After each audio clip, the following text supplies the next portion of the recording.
He is the longest-serving member of the Black Crowes whose last name isn't Robinson. Late last year, the brothers Chris and Rich announced they were reuniting to celebrate the 30th anniversary of their debut album, Shake Your Moneymaker, but for the first time, without their drummer and original business partner. Instead, Steve Gorman is out promoting a fascinating new book, appropriately titled Hard to Handle, and he joins me now. Welcome, Steve. Thank you, sir. I'm glad to be here. How's things? Things are great. Do you have any memories of playing Vancouver? Oh, absolutely. I mean, always, and I'll speak for the entire band. Everybody always loved Vancouver, not just because it's obviously the most beautiful city in North America, but great fans, very intense, early connection to fans there.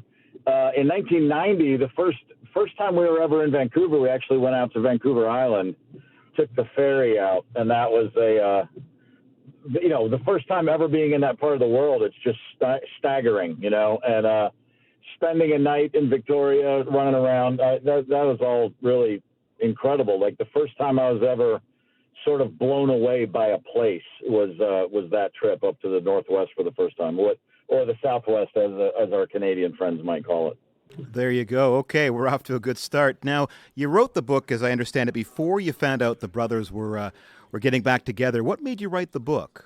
While I was in the band, which was 27 years or so all told, I mean, it always struck me as a great story. And everybody used to joke like, "Oh, you'll have to write the book one day," just because I have a really great memory, which is sometimes a curse, and I have a linear frame of reference. I'm good with when things happened and why. So, but I still never took it all that seriously. And then actually when the band died in 2014, the last thing I would have ever thought then was that I'd write a book. It was such a horrible ending, and it was an embarrassing thing to have, the singer of the band after 27 years demand all the money, or he wouldn't go on. It's just like the worst possible way to end something that had been very difficult to maintain to begin with. So I was, I felt relief that it was over because it needed to be over, but it was terrible how it ended. Long story short, 2016, Ed Harsh, our longtime piano player, who's Canadian, he passed away. And Ed's death really, as much as I knew the Black Crowes were a part of my past, I had never looked forward with any thought to the Black Crowes. Ed's death was absolutely the final piece of the story making sense to me in a weird way. The essence of that band at its greatest was in large part due to Ed Harsh. He played, he was an equal contributor to what made that band great at its greatest. And so with his death, even though he hadn't played with the band for 10 years, it clearly meant to me that the Black Crowes were officially now dead. And there was no anger or bitterness. There was sadness, and there's always sadness in the story of the Black Crowes. But more than anything, I just felt really appreciative, and I was very happy with where I was in life, and the story just made sense. I saw it fit just perfectly, and I do think that the way I view the band and my experience and what I learned, I don't think my perspective is ever really going to change. It found its final resting place, and I thought that's a good place to write a book from. Now, having said all that, how does it feel then to see the brothers touring? And I see they just announced a set of European dates as well. How does it feel to see these guys touring again, Chris and Rich, without you behind the drum kit? Well, I knew that was going to happen. I mean, that's the least surprising development, I think, in the history of the Black Crowes. So, the book, to me, The Life and Death of the Black Crowes, that doesn't mean there's not a company called the Black Crowes playing music, but the band, that was a very special thing, and the thing that I put my heart and soul into for years, that's what I'm talking about in the book. As far as the brothers going out, like I said, that's not surprising. They're both at a place where they need to do that. They have painted themselves into corners in their solo careers repeatedly, and all that's left is the Black Crowes. They're going to go out and do a tour without any former member of the band, without any former crew member, without anyone that was ever a part of management. And those facts say everything that needs to be said about that tour. And it's got nothing to do with me. And, they have every right to do it, but that has nothing to do with anything that I would call the Black Crowes. So what do you think brought them back together? Is it simply about the money then? Yeah, it's 100% that. They both need money. and that's fine. I mean, people need money. I get it. It's not I don't think that there's, they're not good actors. I'm not a good actor. None of us were. And I think that, if I had one thing to say to them, I'd be like, just come clean. It's fine to say we're doing this because we have to, and I'm sure that on some level they probably have decided they want to do this. But I know that they just spent 7 years, mocking each other's solo efforts and both saying this is the one thing they would never in a million years do. So, but like I said, it's not surprising, because when people talk about the one thing they'll never do, that's usually a sign that they're probably going to do that. Now, you go back to the very beginning with these guys. Even before the beginning, there was a band called Mr. Crow's Garden, and you entered the picture shortly after that. Yeah, they had started playing. They were, Rich was still in high school when I got to Atlanta. And Mr. Crow's Garden, who was already playing shows in mostly Atlanta, but in the region, they were playing 2 shows a month, maybe 3 shows a month. But, Rich was still in high school. Chris had gone away for a few semesters of college.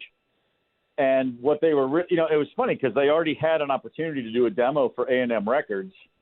They had made a demo, and a friend of theirs mailed it off, and someone actually listened to it and called and said, yeah, let's go to the studio.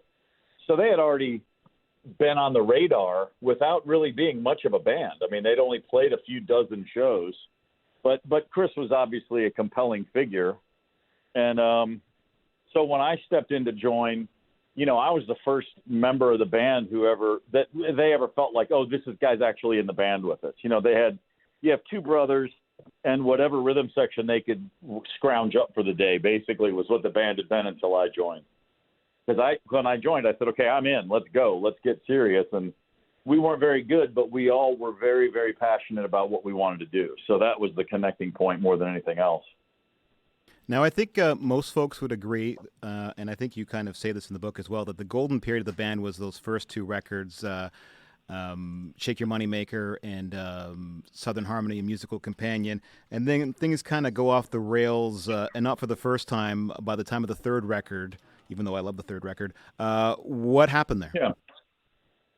Well, it was pretty simple. We had a great producer and a great manager, and we had a great band, and everybody involved in the band, the 5 or 6 people on stage, and the people helping us make records, and then Pete, our manager, everybody was working to their strengths. We had a system in place.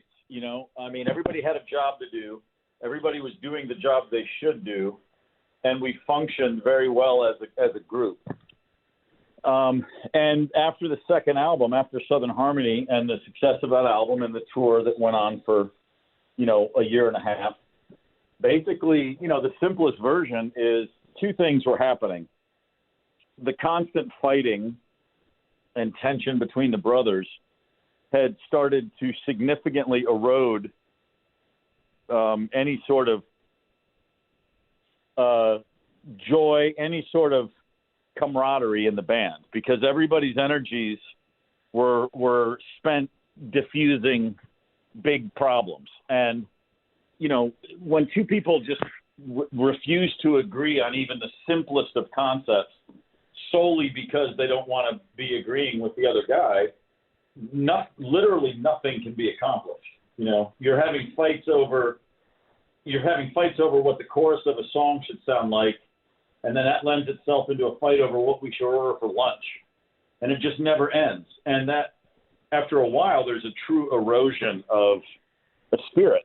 And so as that was really happening, then Chris decided he was going to be, for lack of a better term, the creative director of the band. Suddenly he wanted to produce the records, and he wanted to make virtually every decision about how the band would look, how it would sound, how we would present ourselves, what kind of venues we would play.